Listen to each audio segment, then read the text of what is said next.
আকাশবাণী কলকাতা। স্থানীয় সংবাদ পড়ছি নমামি বসু রুদ্র।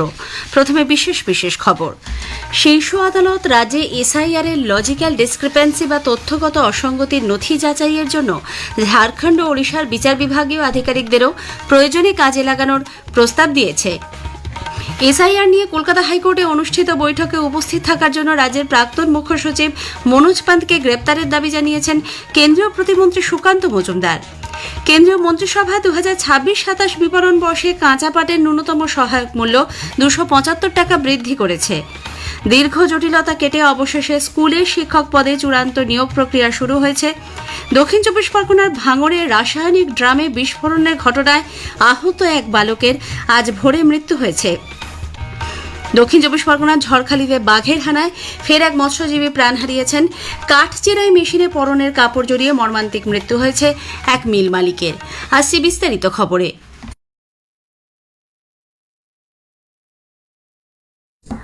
রাজ্যে এসআইআর এর লজিক্যাল ডিসক্রিপেন্সি বা তথ্যগত অসঙ্গতির নথি যাচাইয়ের জন্য সুপ্রিম কোর্ট এবার ঝাড়খণ্ড ও ওড়িশার বিচার বিভাগীয় আধিকারিকদের কাজে লাগানোর নির্দেশ দিয়েছে। এর আগে নির্দেশ অনুযায়ী জুডিশিয়াল আধিকারিক নিয়োগের বিষয়ে কলকাতা হাইকোর্টের প্রধান বিচারপতি সুজয় পাল সর্বোচ্চ আদালতে স্ট্যাটাস রিপোর্ট জমা দেন। তাতে জানানো হয়েছে প্রায় 80 লক্ষ নথি খতিয়ে দেখার কাজ বাকি রয়েছে। এই পরিস্থিতিতে এখনো পর্যন্ত 294 জন কর্মরত ও প্রাক্তন বিচারকদের নিয়োগ করা হয়েছে। তারা প্রতিদিন 250 জনের নথি যাচাই করলেও সম্পূর্ণ কাজ মিটতে 80 দিন সময় লেগে যাবে। এর প্রেক্ষিতেই গতকাল জরুরি ভিত্তিতে মামলার শুনানি করা হয়। প্রধান বিচারপতি সূর্যকান্ত, বিচারপতি জয়মাল্য বাগচি ও বিচারপতি বিপুল এম পাঞ্চলির বেঞ্চ জানিয়েছেন, কাজ দ্রুত সম্পন্ন করতে পার্শ্ববর্তী রাজ্যের বিচারক নিয়োগ করা যেতে পারে। কাজে লাগানো যাবে 3 বছরের অভিজ্ঞতা সম্পন্ন দায়রা বিচারকদেরও। রাজ্যের আইনজীবী কপিল সিব্বাল এবং কল্যাণ বন্দ্যোপাধ্যায় এই সিদ্ধান্তের বিরোধিতা করে ভাষাগত সমস্যার দিকটি উত্থাপন করেন। সর্বোচ্চ আদালতের বেঞ্চ এই বিরোধিতার জবাবে জানিয়েছে, ঝাড়খণ্ড ও ওড়িশার মতো রাজ্যগুলি ভৌগোলিকভাবে এ রাজ্যের পাশাপাশি অবস্থান করায় সেখানকার কিছু অংশের লোকজন পশ্চিমবঙ্গের ভাষা বোঝে। সুপ্রিম কোর্ট আবারও জানিয়েছে, আগামী 28শে ফেব্রুয়ারি চূড়ান্ত ভোটার তালিকা প্রকাশ করতে হবে। সুপ্রিম কোর্টের এসআইআর সংক্রান্ত নির্দেশ ও পর্যবেক্ষণের প্রেক্ষিতে রাজ্য সরকারের বক্তব্যের সমালোচনা করেছেন বিরোধী দলনেতা শুভেন্দু অধিকারী। গতকাল মুখ্য নির্বাচনী আধিকারিক মনোজ কুমার আগরওয়ালের সঙ্গে বৈঠকের পর সাংবাদিকদের কাছে 28 তারিখে চূড়ান্ত তালিকা প্রকাশের পরেও রাজ্য সরকারের অবস্থান একই থাকবে কিনা তা নিয়ে সংশয় প্রকাশ করেন তিনি। ওই তালিকায় যাদের নাম বাদ যাবে তার দায় মুখ্যমন্ত্রী মমতা ব্যানার্জিকে নিতে হবে বলেও দাবি করেছেন বিরোধী দলনেতা। যাদের নাম 28 তারিখের তালিকায় থাকবে না তার জন্য দায়ী মমতা ব্যানার্জি। কান খুলে শুনে রাখুন, কারণ এটাই চূড়ান্ত ভোটার তালিকা। সাপ্লিমেন্টারি তালিকা তখনই চূড়ান্ত হবে যখন আরপি অ্যাক্ট অনুযায়ী তথ্য কাগজপত্র বিতর্কিত বা সন্দেহজনক ভোটাররা স্যাটিসফাইড করতে পারবে। এখানে কোন ব্যক্তির হাতে, তিনি জুডিশিয়াল থেকেই আসুন আর যেখান থেকে ইলেকশন কমিশনের হোক আর যারই হোক, এখানে পেপারস তথ্য কথা বলবে।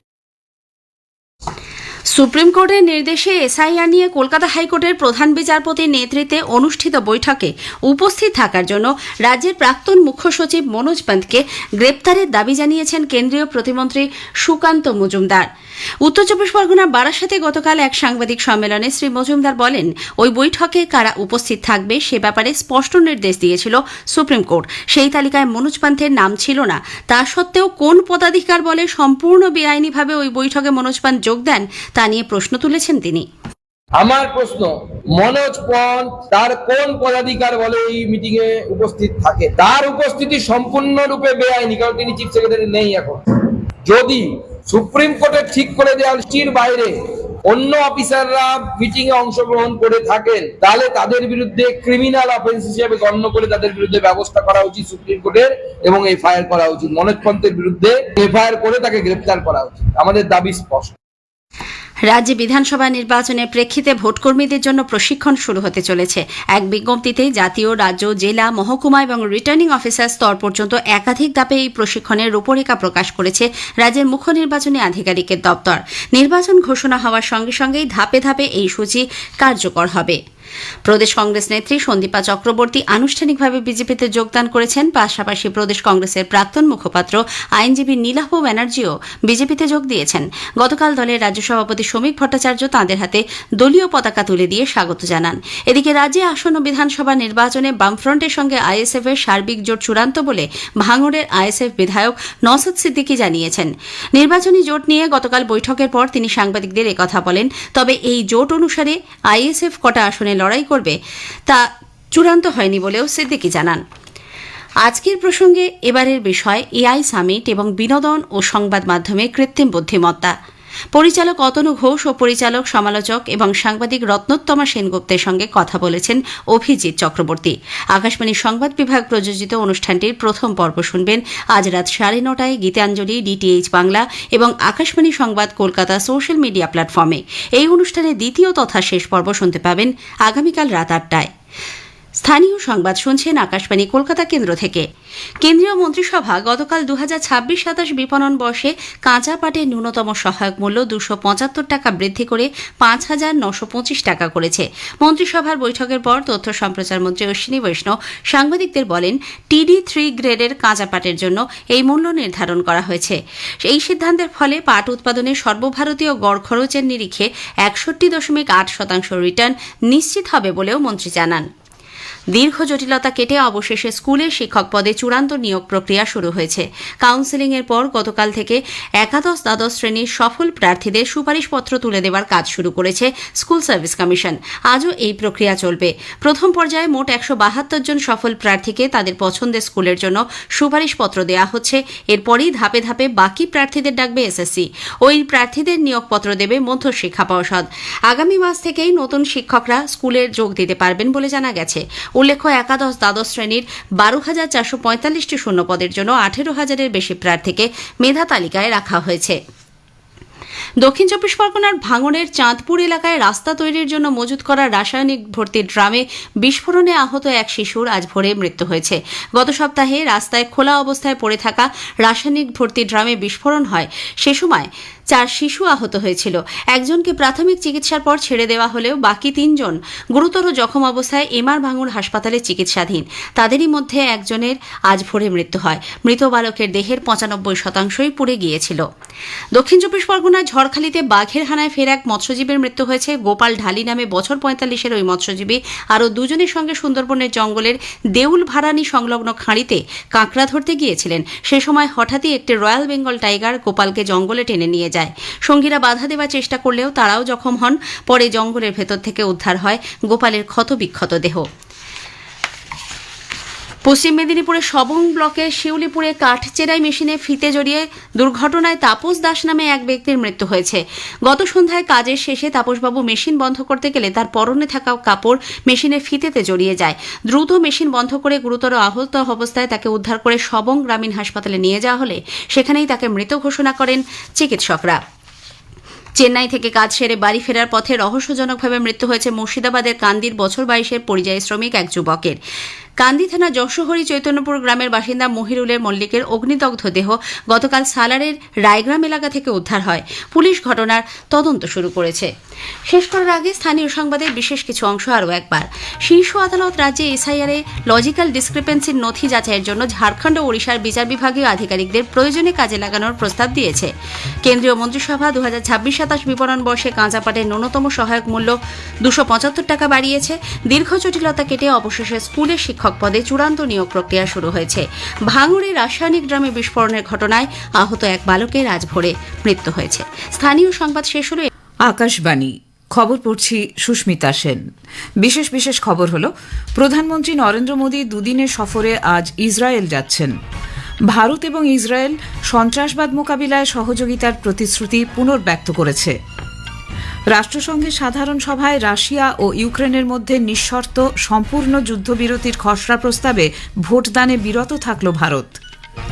কেন্দ্রীয় মন্ত্রিসভা কেরালা রাজ্যের নাম কেরালাম করার প্রস্তাবে ছাড়পত্র দিয়েছে। 4 রাজ্যে 8টি জেলায় রেলের 3টি মাল্টি ট্র্যাকিং প্রকল্পের অনুমোদন দিয়েছে মন্ত্রিসভার অর্থনীতি বিষয় সংক্রান্ত কমিটি। রাষ্ট্রপতি দ্রৌপদী মুর্মু বলেছেন, নাগরিক স্বাস্থ্য সুরক্ষা একটি সম্মিলিত দায়িত্ব। সমাজের দরিদ্রতম মানুষের জন্য সময়মতো উপযুক্ত চিকিৎসা পরিষেবা নিশ্চিত করতে সংশ্লিষ্ট সব পক্ষকে একযোগে কাজ করার আহ্বান জানিয়েছেন তিনি। টি-20 ক্রিকেট বিশ্বকাপে সুপার 8 পর্বের ম্যাচে গতরাতে ইংল্যান্ড 2 উইকেটে পাকিস্তানকে পরাজিত করেছে। আসছি বিস্তারিত খবরে। প্রধানমন্ত্রী নরেন্দ্র মোদী আজ দুদিনের ইসরায়েল সফরে রওনা হবেন। এই নিয়ে তিনি দ্বিতীয়বার সে দেশে সফর করবেন। সফরকালে তিনি ইসরায়েলের প্রধানমন্ত্রী বেনিয়ামিন নেতানিয়াহুর সঙ্গে মুখোমুখি বৈঠকে বসবেন। দুই নেতা খতিয়ে দেখবেন দুদেশের মধ্যে কৌশলগত সম্পর্ক বিকাশের বিভিন্ন দিক, পাশাপাশি বিজ্ঞান ও প্রযুক্তি, উদ্ভাবন, প্রতিরক্ষা, নিরাপত্তা, কৃষি, জলসম্পদ ব্যবস্থাপনা, বাণিজ্য ও অর্থনীতি সহ একাধিক ক্ষেত্রে সহযোগিতা আরও নিবিড় করার বিষয়ে আলোচনায় উঠে আসবে। পারস্পরিক স্বার্থ সংশ্লিষ্ট আঞ্চলিক ও আন্তর্জাতিক নানা বিষয় নিয়েও উভয় নেতা আলোচনা করবেন। ইসরায়েলে ভারতের রাষ্ট্রদূত জেপি সিং জানিয়েছেন, প্রধানমন্ত্রী মোদী নেসেটে ইসরায়েলি সংসদে প্রথম ভারতীয় হিসেবে আজ ভাষণ দেবেন। আগামীকাল প্রধানমন্ত্রী মোদীর সঙ্গে ইসরায়েলের রাষ্ট্রপতি আইজাক হেরজগেরও বৈঠক হওয়ার কথা রয়েছে।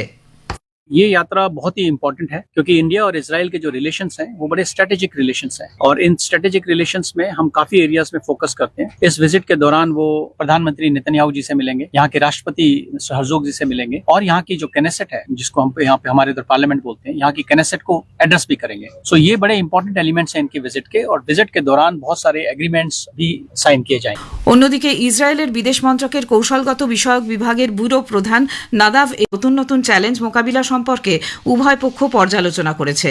সন্ত্রাস দমনে যৌথ কর্মীগোষ্ঠীর পরবর্তী বৈঠক ইসরায়েলে অনুষ্ঠিত হবে বলে উভয় দেশ সিদ্ধান্ত নিয়েছে। ভারত গতরাতে রাষ্ট্রসংঘের সাধারণ সভায় রাশিয়া ও ইউক্রেনের মধ্যে নিঃশর্ত যুদ্ধবিরতির খসড়া প্রস্তাবে ভোটদানে বিরত থেকেছে। ইউক্রেনে রাশিয়ার আক্রমণের চতুর্থ বর্ষপূর্তিতে ইউক্রেনের দীর্ঘস্থায়ী শান্তির জন্য সহায়তা নামক একটি প্রস্তাব রাষ্ট্রসংঘে পেশ করেছে ইউক্রেন। প্রস্তাবটিতে আন্তর্জাতিক আইনের সঙ্গে সঙ্গতি রেখে দীর্ঘস্থায়ী শান্তি স্থাপনের কথা রয়েছে। রাষ্ট্রসংঘের 193 সদস্যের দেশের মধ্যে 107টি দেশ এই প্রস্তাবের পক্ষে ভোট দেয়। প্রস্তাবের বিরুদ্ধে ভোট দিয়েছে 12টি দেশ। ভারত, বাংলাদেশ, ব্রাজিল, শ্রীলঙ্কা ও মার্কিন যুক্তরাষ্ট্র সহ 51টি দেশ এই খসড়া প্রস্তাবে ভোটদান থেকে বিরত থেকেছে। কেন্দ্রীয় মন্ত্রিসভা কেরালা রাজ্যের নাম কেরালাম করার একটি প্রস্তাবে ছাড়পত্র দিয়েছে। মন্ত্রিসভার বৈঠকের পর তথ্য ও সম্প্রচার মন্ত্রী অশ্বিনী বৈষ্ণব সাংবাদিকদের বলেন, এই অনুমোদনের পর রাষ্ট্রপতি কেরালা নাম পরিবর্তন সংক্রান্ত এই বিল রাজ্য বিধানসভায় পাঠাবে। जब से भाषा के आधार पर राज्यों के डिलिमिटेशन हुए, तब से एक बड़ी डिमांड थी कि केरला का नाम केरलम होना चाहिए। इस डिमांड को आज यूनियन कैबिनेट ने अप्रूवल दिया। आज इस फैसले के बाद में माननीय राष्ट्रपति ji Kerala alteration of name bill 2026 ये राज्य की विधानसभा के पास भेजेंगे और उनके राज्य की विधानसभा के निर्णय के आने के बाद में भारत सरकार इसमें अगला स्टेप लेगी। মন্ত্রিসভা 2026-27 বিপণন বর্ষে কাঁচা পাটের ন্যূনতম সহায়ক মূল্য 275 টাকা বৃদ্ধি করে 5,925 টাকা করেছে। মন্ত্রিসভার বৈঠকের পরে অশ্বিনী বৈষ্ণব সাংবাদিকদের বলেন, TD3 গ্রেডের কাঁচা পাটের ন্যূনতম সহায়ক মূল্য ধার্য করা হয়েছে কুইন্টাল পিছু 5,925 টাকা। মন্ত্রিসভার অর্থনীতি বিষয় সংক্রান্ত কমিটি CCEA মহারাষ্ট্র, মধ্যপ্রদেশ, বিহার ও ঝাড়খণ্ডের 8টি জেলায় রেলের 3টি মাল্টি ট্র্যাকিং প্রকল্পের অনুমোদন দিয়েছে। 9,072 কোটি টাকা ব্যয়ে এই প্রকল্পগুলির কাজ 2030-31 সালের মধ্যে সম্পন্ন হবে। শ্রী বৈষ্ণব জানান, এই প্রকল্পগুলি হল গোন্দিয়া জব্বলপুর রেল লাইন ডবল করা এবং বিহারের পুনারাক ও কিউল ও ঝাড়খণ্ডে গামহারিয়া এবং চান্ডিলের মধ্যে অতিরিক্ত তৃতীয় ও চতুর্থ লাইন। এর ফলে ভারতীয় রেলের নেটওয়ার্ক আরও 307 কিলোমিটার প্রসারিত হবে। সুপ্রিম কোর্টে পশ্চিমবঙ্গে এসআইআর এর লজিক্যাল ডিসক্রিপেন্সি বা তথ্যগত অসঙ্গতির নথি যাচাইয়ের জন্য ঝাড়খণ্ড ও ওড়িশার বিচার বিভাগীয় আধিকারিকদেরও প্রয়োজনে কাজে লাগানোর প্রস্তাব দেওয়া হয়েছে। আগামী 28 ফেব্রুয়ারি চূড়ান্ত ভোটার তালিকা প্রকাশ করতে হবে বলে সুপ্রিম কোর্ট আবারও জানিয়েছে। প্রধান বিচারপতি সূর্যকান্ত ও 2 বিচারপতি জয়মাল্য বাগচি ও বিপুল এন পাঞ্চলির বেঞ্চ গতকাল জানান বাকি থাকা কাজের নিরিখে পরবর্তী সময়ে অতিরিক্ত তালিকা প্রকাশ করতে পারবে কমিশন। এর আগের নির্দেশ অনুযায়ী জুডিশিয়াল আধিকারিক নিয়োগের বিষয়ে কলকাতা হাইকোর্টের প্রধান বিচারপতি সুজয় পাল সর্বোচ্চ আদালতে স্ট্যাটাস রিপোর্ট জমা দেন। তাতে জানানো হয় প্রায় ৮০ লক্ষ নথি খতিয়ে দেখার কাজ বাকি। এখনও পর্যন্ত 294 জন কর্মরত প্রাক্তন ও বিচারক নিয়োগ করা হয়েছে। তারা প্রতিদিন 250 জনের নথি যাচাই করলেও সম্পূর্ণ কাজ মিটতে 80 দিন সময় লেগে যাবে। এর প্রেক্ষিতেই জরুরি ভিত্তিতে গতকাল মামলার শুনানি করা হয়। ইলেকট্রনিক্স ও তথ্য প্রযুক্তি মন্ত্রক ডিজি লকারের বিধিগুলিকে পর্যালোচনা করে আরও উন্নত করতে একটি উচ্চ পর্যায়ের কমিটি গঠন করেছে। মন্ত্রক জানিয়েছে এই কমিটি নিশ্চিত করবে যাতে ডিজি লকারের নিয়মগুলির সঙ্গে বর্তমান প্রযুক্তির ও আইনি পরিমণ্ডলের সঙ্গতি থাকে। এর পাশাপাশি এটি ডিজি লকার সিস্টেম সম্প্রসারণের জন্য একটি ভবিষ্যৎ রোডম্যাপও প্রস্তুত করবে। স্বাস্থ্য ও পরিবার কল্যাণমন্ত্রী জগৎপ্রকাশ নাড্ডা গাজিয়াবাদের যশোদা মেডিসিটিতে এআই পরিচালিত আইসিইউ কমান্ড সেন্টারের উদ্বোধন করেছেন। এই উদ্যোগের ফলে জেলা স্তরের হাসপাতালগুলিতে ক্লিনিক্যাল সমন্বয় বৃদ্ধি, চিকিৎসা সংক্রান্ত কার্যবিধির মানের ক্ষেত্রে সমতা আনা এবং পর্যায়ক্রমিক নির্দেশাবলীর মাধ্যমে বাস্তব পরিস্থিতিতে চিকিৎসক দলকে সহায়তার মাধ্যমে ক্রিটিক্যাল কেয়ার পরিষেবা মজবুত করা সম্ভব হবে বলে আশা করা হচ্ছে। দিল্লিতে অনুষ্ঠিত সদ্য শেষ হওয়া এআই ইম্প্যাক্ট এক্সপোয় ব্যাংকিং পরিমণ্ডলে কৃত্রিম বুদ্ধিমত্তার ভূমিকার কথা তুলে ধরা হয়েছে। কার্যক্ষমতা বাড়াতে ভয়েস এনাবেলড এআই এজেন্ট গ্রাহকদের প্রশ্ন থেকে শুরু করে অন্যান্য কার্যকলাপও নিয়ন্ত্রণ করবে এটি। ব্লু মেশিন এআই কোম্পানির মার্কেটিং হেড জানান তার কোম্পানি ভয়েস এআই এর কাজ করছে। আজকের প্রসঙ্গের এবারের বিষয় এআই সামিট এবং বিনোদন ও সংবাদ মাধ্যমে কৃত্রিম বুদ্ধিমত্তা। পরিচালক অতনু ঘোষ ও পরিচালক সমালোচক এবং সাংবাদিক রত্নোত্তমা সেনগুপ্তর সঙ্গে কথা বলেছেন অভিজিৎ চক্রবর্তী। আকাশবাণীর সংবাদ বিভাগ প্রযোজিত অনুষ্ঠানটির প্রথম পর্ব শুনবেন আজ রাত 9:30 গীতাঞ্জলি ডিটিএইচ বাংলা এবং আকাশবাণী সংবাদ কলকাতা সোশ্যাল মিডিয়া প্ল্যাটফর্মে। এই অনুষ্ঠানের দ্বিতীয় তথা শেষ পর্ব শুনতে পাওয়া যাবে আগামীকাল রাত 8টায়। খবর শুনছেন আকাশবাণী থেকে। রাষ্ট্রপতি দ্রৌপদী মুর্মু বলেছেন নাগরিক স্বাস্থ্য সুরক্ষা একটি সম্মিলিত দায়িত্ব এবং সমাজের দরিদ্রতম মানুষ যাতে সময় মতো উপযুক্ত চিকিৎসা পরিষেবা পান তা নিশ্চিত করতে সংশ্লিষ্ট সব পক্ষকে একযোগে কাজ চালিয়ে যেতে হবে।